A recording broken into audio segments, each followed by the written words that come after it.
What's up everyone, OJ here. Welcome back to another video. Today we're going to be talking about the Nintendo Switch and Nintendo's future, what they're going to be doing, the impact of the Nintendo Switch LITE. Is there a super powerful Nintendo Switch that's going to be revealed next year or something like that? Because there are videos and theories going around about that. We're going to discuss all that and my thoughts in terms of what I think Nintendo's going to be doing going forward. So let's first talk about the Nintendo Switch LITE and the impact that this system has. The Nintendo Switch LITE is a $199 cheaper form of the Nintendo Switch system that's going to strip out some of the features like being able to dock, for example, and also having a D-pad, not having the removable Joy-Cons, and a few other things as well in order to get the price down to $199. And what this system it's going to do, it's really going to bring a lot of the Nintendo 3DS base that hasn't purchased the Nintendo Switch yet, because there's quite a number of 3DS users that still don't have a Switch yet. It's going to try to get those people to move over to the Nintendo Switch.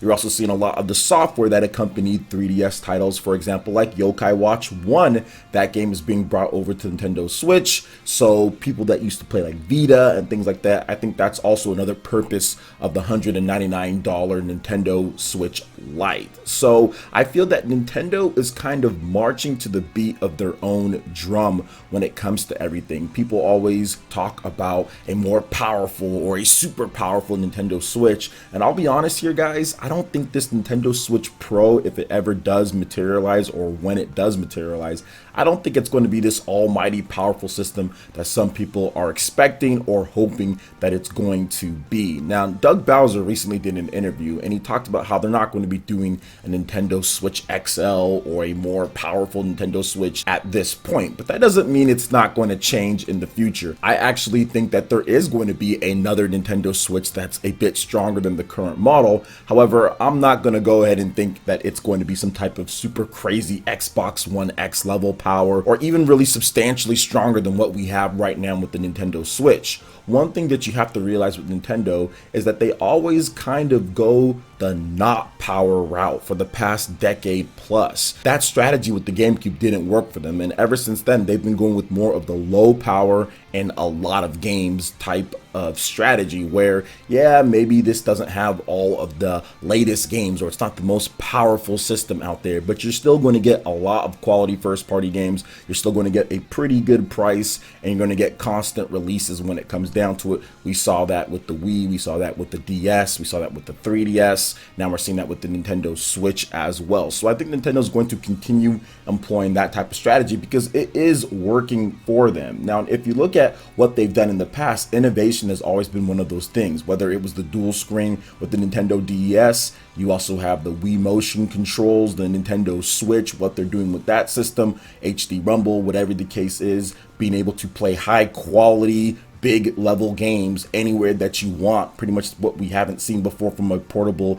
dedicated game device. Now with the Nintendo Switch LITE, I mean, I think it's the only device out there for $200 or around that price to where you can play games like Doom 2016, The Witcher 3, and Wolfenstein 2, for example, or Doom Eternal, any of these bigger current generation games. I think it's the only device out there for $200 or cheaper that can play those anywhere that you want. Now there's some type of portable PC devices out there, but those things are way more expensive than the Nintendo Switch LITE. So if you're looking at it, that's innovation right there in its own right. When you look at the cost and then what type of games you can play on there, I don't think there's another device that can do that out there on the market. So that's actually pretty incredible and something that people aren't really talking about too much, but I think they will once The Witcher 3 kind of comes out and the Nintendo Switch LITE comes out and people are playing The Witcher 3 on the Nintendo Switch LITE. Now, if you look at what Nintendo's doing right now with their current Nintendo Switch, they have the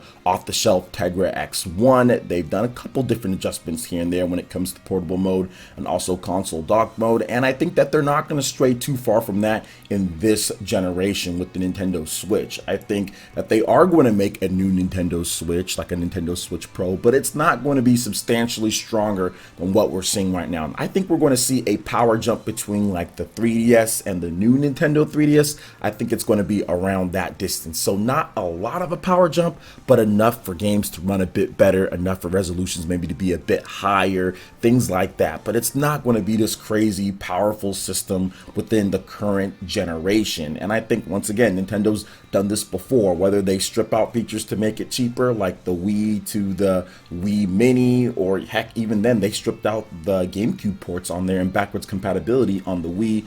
We saw that with the Nintendo 3DS to the 2DS, stripping out the 3D features, kind of not making a clamshell design, making it one piece, so it makes it cheaper to manufacture without the movable parts. So I think that Nintendo is going to continue down this line of kind of taking it conservative when it comes to revisions or when it comes to other things in order to increase the value of the system, but then again, not drastically increase the price of the system. So this next Nintendo Switch isn't going to be like $100 cheaper like what PlayStation and what Microsoft do with their revisions of systems. Because we've seen Nintendo have some FCC filings that could potentially increase the storage or have a better battery or make some newer efficiency with what they're doing, but I don't think it's going to be a drastic jump up from what we've seen. And I think what they're going to do is slowly kind of modify the current Switch and make it to where it's a bit more efficient, but then also have that new Nintendo Switch maybe next year or so that improves things just a little bit. Now, heading into next gen, I do think Nintendo, now that they see that the Nintendo Switch is a very successful type of business model,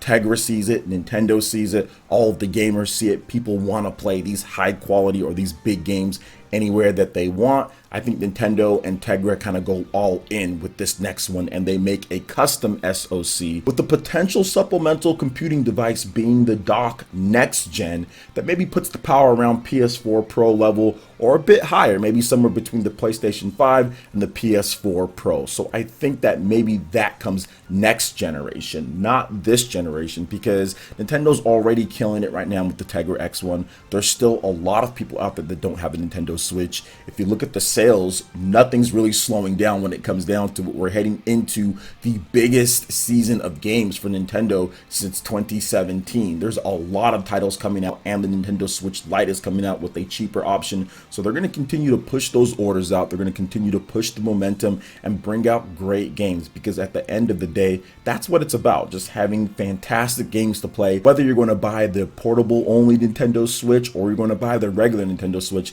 Nintendo is on a roll with their accessories and also with their games, so keep that going. But I think that next gen, that's when you see the custom SoC. So it's not just an off-the-shelf Tegra X1, it's going to be something that is fully customized to Nintendo and Tegra's liking. And I personally feel that it's going to be a system that outclasses what Nintendo did with the Switch by a good amount, because they do have that custom SoC and just not off-the-shelf Tegra X1. Nintendo was obviously being a bit conservative, but at the same time going with pretty much the best option available on the market when they were planning the design of the Nintendo Switch. Tegra X1, that was pretty much the best mobile chip that you can get, and if you wanted a hybrid, you were probably going to have to go with that. Not going to go with the K1, that was kind of too weak for what they were going to do, so Tegra X1 was the best option. But I do feel that some people might be getting ahead of themselves when they're talking about the Nintendo Switch, with this current one having some type of revision that's going to put it up towards like the Xbox One in power or the PS4 in power. I just don't think it's going to come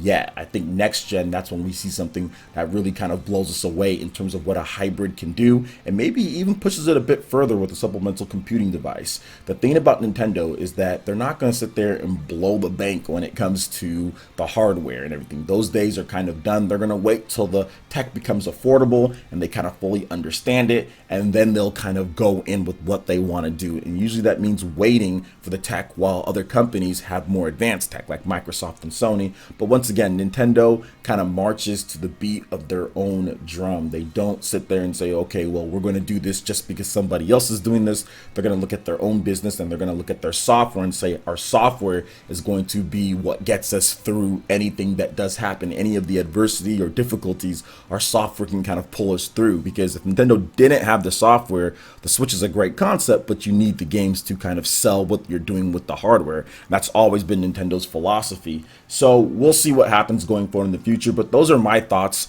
on the Nintendo Switch, super powerful kind of thoughts out there and what they could be doing in the future. I think that the powerful Nintendo Switch is coming, but I do think that it's coming within the next generation. So the Switch 2, that's going to be the one that's like, okay, wow, we get like PS4 Pro level or PS4 whatever type of quality graphics anywhere that we want, and maybe things get boosted a little bit more when it's on the dock and there's a supplemental computing device. So we'll see what Nintendo does going forward in the future. It's a very exciting time with all the different games that are coming out and with all the different theories that people are putting out, and it's great talk. Considering what we had last generation, I'll take this over what that was with the Wii U and the Nintendo 3DS.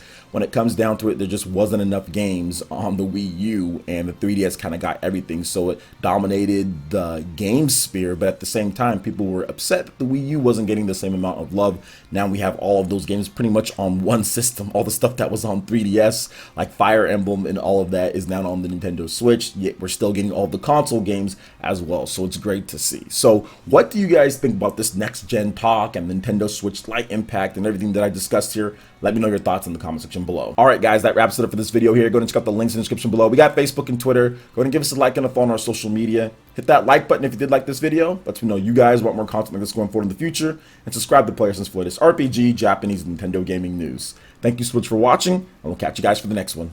Peace.